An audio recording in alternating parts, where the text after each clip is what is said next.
I would like to ask Sheena. Oh, hi.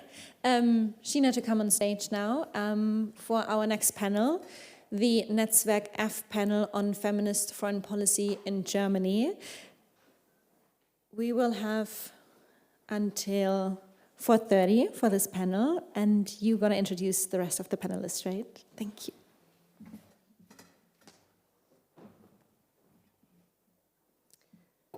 Thank you so much, Kristina, and I guess you're stuck with me again. But yeah, it's my honor to also moderate this panel, and yeah, I'm really happy that we have space for Netzwerk F, which is our intersectional feminist network for mainly young women and non-binary people in Germany that are currently mostly studying and finding their way into feminist foreign policy and what that means and what that hopefully will look like in the future.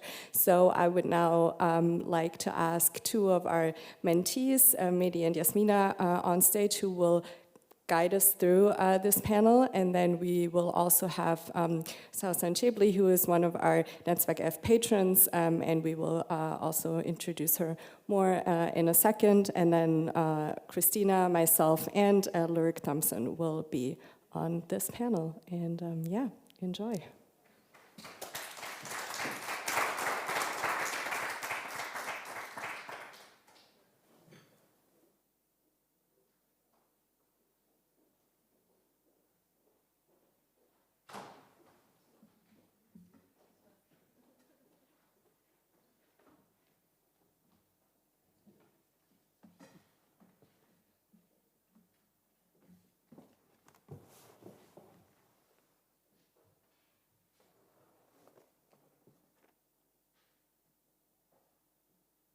Hello, everyone.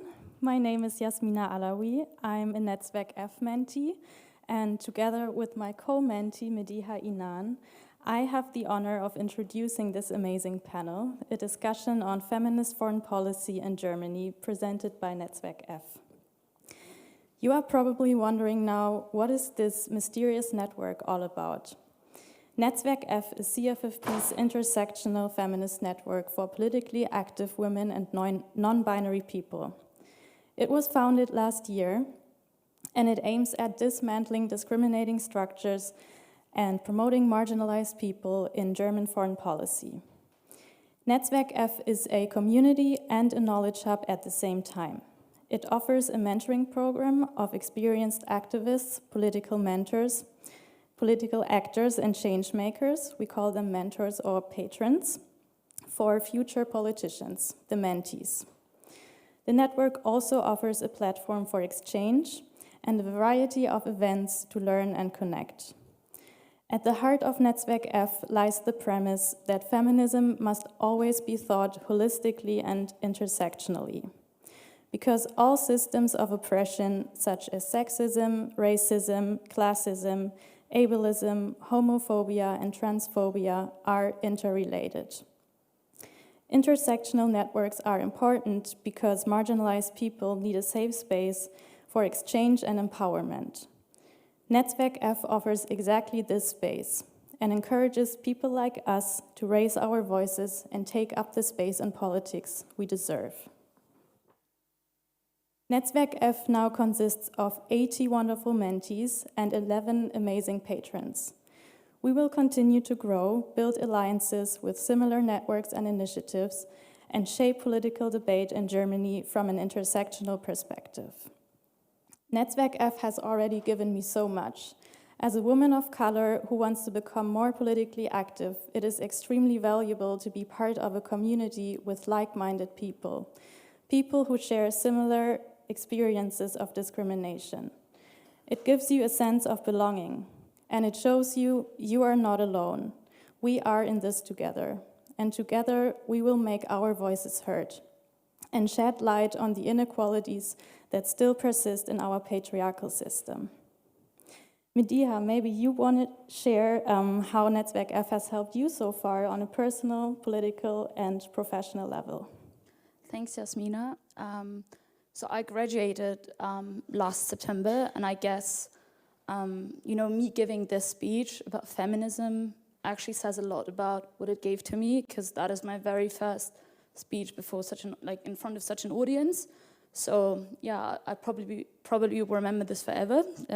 When I'm like 90 years old and lie in my bed. So yeah, and so I for myself, I am the daughter of Kurdish refugees, and I assume that some of you have heard about the criminalization of my mother tongue, or also about the fact that Kurdish female politicians are being killed in the streets, like Deniz Poyraz in Turkey, or even like the genocides committed by Saddam Hussein or the Islamic State. And the reason I'm mentioning this is not because I want to talk about the Kurds, because to quote the others from yesterday, this is another panel. I'm talking about this because this is the reason I've taken injustice very personally for the majority of my time, of my life. And during my studies in Paris and London, I was hanging around with lots of people, and I thought about this, and I was like, okay, this is very personal, and it's very, very important, but taking injustice personally is actually not enough. It's actually not sufficient. And this is because why my personal background is, the main driver of my political commitment. I realized there simply has to be more to it, something, that goes beyond my personal experience. And Netzwerk F is that more for me. Yasmina mentioned how Netzwerk F brings together similar yet highly different experiences. I have co-mentees that come from Japan, that have backgrounds from the Caribbean. You are Moroccan and Syrian as well, but grew up in Germany. Sheena is a black woman, so we're very, very different. And with all of this in mind, by always keeping in mind that, for this more to happen, for this change to happen, change itself has to be thought of in a very multidimensional way and actually very structurally and clearly. We have talked about the structures of our system, of the world order. We've talked about the German foreign ministry. We have talked about so many things, and it becomes very clear that structures are actually the key issue of this whole debate. So what has Netzwerk F given to me, you asked me. So next year, I will be a MacArthur Fellow on International Affairs. And, we were talking about how, for instance, the indigenous peoples are not negotiating the environment. And I get that, and I think it's super, super important. But also that's the point, because no one is actually talking and negotiating with like states and investors about these issues. And so I decided to talk about or to research state-investor relations. And with Sheena being my mentor next year, as she considers herself a black feminist and environmentalist, I think that is something that will also influence my future in a very critical way. And I'm really happy that she's my mentor, and I can't wait to talk about all of this with her. So this is something that I have received from Netzwerk F. And if I sum up all of this, then I would say that in the simplest words, Netzwerk F is, or actually translates the intersectional need, my need for change, into political and structural demands. And if I consider this, then this network is then not only concerned with like young voices. I mean, they're very important, and that's the reason we're here, but also with the need to think, feminist foreign policy in collective and structural ways, in not just on an individual basis. And we have talked about Annalena Baerbock, and I don't know about you, but I remember this like speech which went viral when she was responding to Friedrich Merz, and I can tell, like, I still remember very clearly the moments when her voice was a bit shaky and but also like very empathetic, and I really remember very clearly this speech, and I think she does a great job, and I think this was more than overdue. However, I also want to draw attention to the fact that I, as the daughter of refugees, as a first-generation academic, as, a person of color, like, so many things come together. My experience is different from hers, and both are very valid, but we need to bring them together. So this network is then, thinks feminist foreign policy as more as more than just a binary understanding of gender. It tackles really like struggles of Black people, of minorities, of the survivors of genocide and conflict, and also, I guess, the biggest challenge of our time, the exploitation of both the environment and people. So what we at Netzwerk F have come to, like, our conclusion is basically that, yes, feminist foreign policy is holistic, but first and foremost, it is categorical. And this is pretty much our conviction when I think about this. So this is what we at Netzwerk F believe. So then before the election of the German government, we mentees, we all sat down. We had like different working groups. So I was working on climate. I don't know which group were you in? Yeah, so Yasmina was in foreign affairs, and we were thinking about what these elections could actually imply for feminist foreign policy, because back then it was kind of clear that the Greens would want to have a feminist foreign policy. And we sat down, and then we demanded, among other things, the reform of the current supply chain due diligence law. We demanded a demilitarization of foreign policy, but we also demanded true leverages, true means when it comes to the exploitation in the legal terms, but also when it comes to financing feminist organizations. And I guess I would, because I also have to give the speech back to Yasmina. I would just like to invite you to read the demands. You can find them on the webpage of Netzwerk F, and it's like a page where you have like different point of views, and I think that's very interesting. Yeah.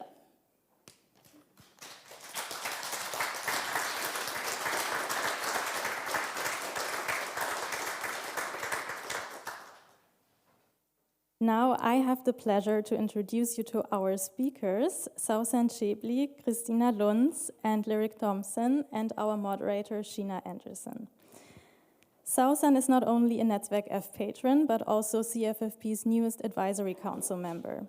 As a child of Palestinian refugees, she grew up in Berlin, studied political science at the Free University, and joined the Social Democratic Party in 2001. She's a foreign policy expert and has worked as the spokesperson to former German Foreign Minister and now President Frank-Walter Steinmeier.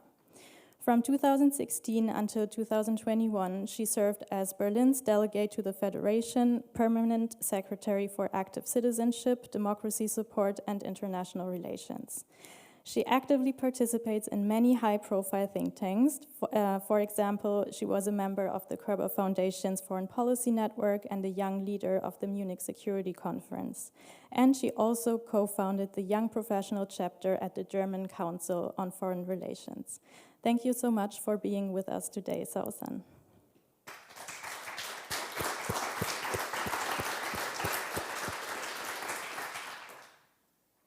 Kristina is the co-founder and co-executive director of CFFP, an award-winning human rights activist and former advisor to the German Federal Foreign Office. Previously, she worked for the United Nations Development Program in Myanmar, focusing on gender equality, peace, and security, and for Cisma Mujer in Colombia on women's participation in the Colombian peace process. She's been known for her feminist work and activism for years, and she just launched her very first book, The Future of Foreign Policy is Feminist. She's a first-generation university student with a graduate degree from Oxford University, and she will actually be going back to Oxford soon as a research fellow, researching cybersecurity from a feminist perspective. Congratulations, by the way, and great to have you on this panel.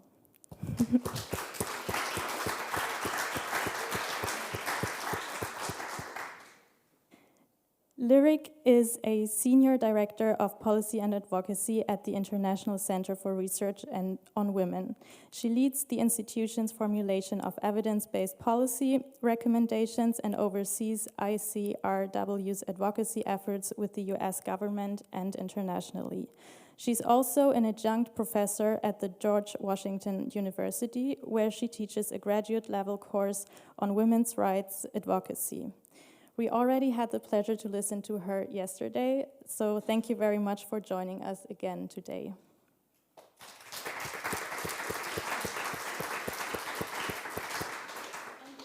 not least, our moderator, Sheena. Sheena is a CFFP project manager focusing on anti-racism and climate justice. She co-founded Netzwerk F, so Netzwerk F is very close to her heart, and she leads the network with passion. She has a master's degree in peace research and international politics from the University of Tübingen and joined CFFP as a Mercator Fellow in 2020.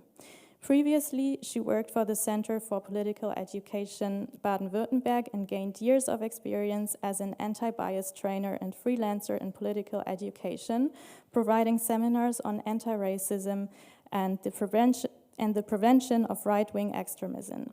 She defines herself as a Black feminist and intersectional environmentalist. Sheena, the floor is yours.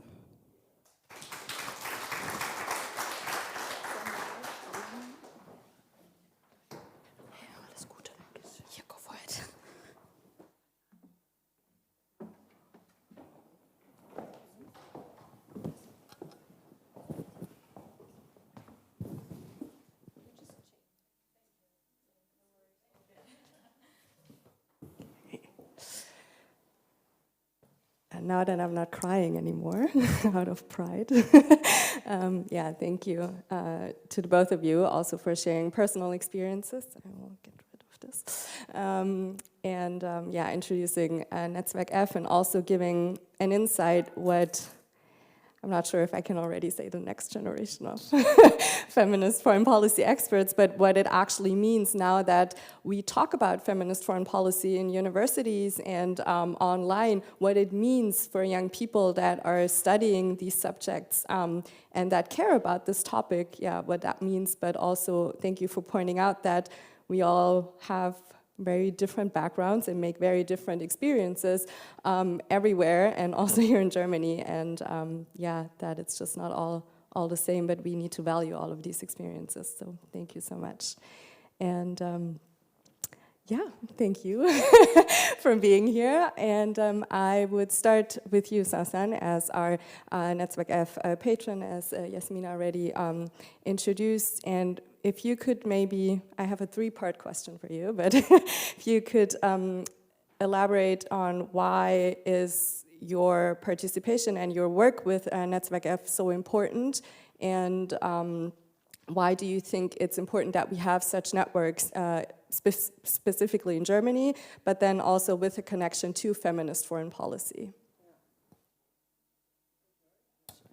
First of all, thank you for having me at this forum and summit. It's great, really, because that's what we need in Germany. We need also the voices that we just heard. They so much remind me of my own biography when I was younger. I don't know how old you guys are, but I'm 42 now, so a bit older than you are. But it reminds me of my own career, and it was actually due to networking that I'm here. That it was networking that made me state secretary at the end of the day. I can tell you from my own personal experience how my awareness of the importance of networking grew. I was foreign policy advisor at the German Parliament. Working on international affairs, a very male, white-dominated area. Wherever I went, I was the exception. As a woman, as a person of color, as a child to refugees, as someone who does not come from socially good background. So I was elected to be member of the Kerber Network Foreign Policy. Kerber Network Foreign Policy is one of the most elite networks that we have in Germany, actually. It's for young policy makers, young leaders of foreign policy, but it's very white. I remember sitting at this round table for the very first time when I was elected member of it. I was surrounded by men and women, not only men, white men and women, who were mainly diplomats, very eloquent, very educated, coming from very good family backgrounds. I was so overwhelmed. I felt so intimidated. We were talking about the Middle East, a region that I was an expert on, but still I was so intimidated to raise my voice and to raise my finger. And then I took all my guts, like, I can say something about Iran because I know a lot about Iran. I know the language, I know, like, I can participate in this discussion. And I took, like, all my courage and raised my hand. And I can still remember, Mediha, you just said it was the first time that you're talking in front of such a great audience. I can still, you will never forget that, by the way. I will never forget how my heart, like the heartbeat, the loudness of my heartbeat when I raised my hand and start talking about Iran. And that was the moment where I felt like I need not only to learn their language, to learn their way of speaking, but I need a network that helps me just to get rid of my, not shyness, but this feeling of intimidation, this feeling of being so small, surrounded by all these people that know so much more I felt then, but of course they never did know so much more than I did. So I started to build up a network, and this made me feel very self-confident in these surroundings. That's the first thing, like building a self-confidence.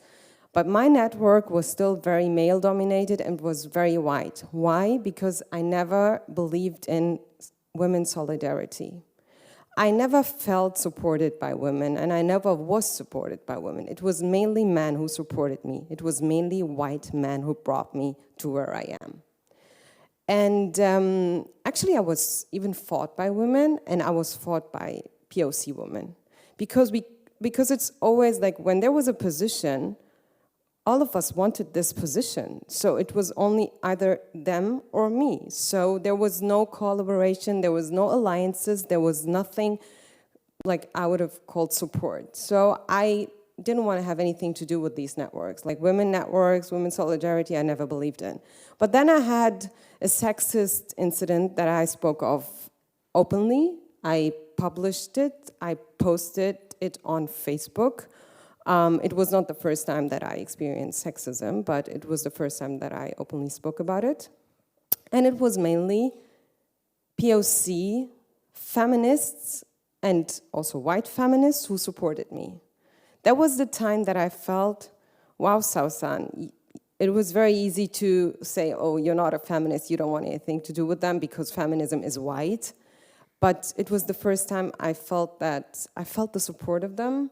And I felt that there was something wrong in my thinking, and I have to rethink my attitude and my behavior towards feminists and feminism in Germany.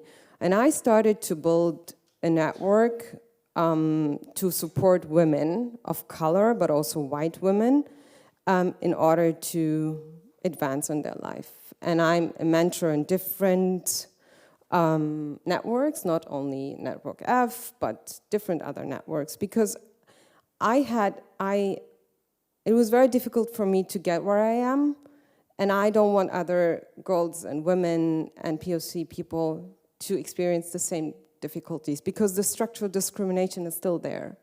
So if you know someone to help you, it's very good. I would have wished to have someone to help me to get where I am. So I started to focus more on supporting women, POC women, believing in the solidarity between women, even if it's not always serious, but the majority of women are serious when they say they want to support others. So yeah, that's why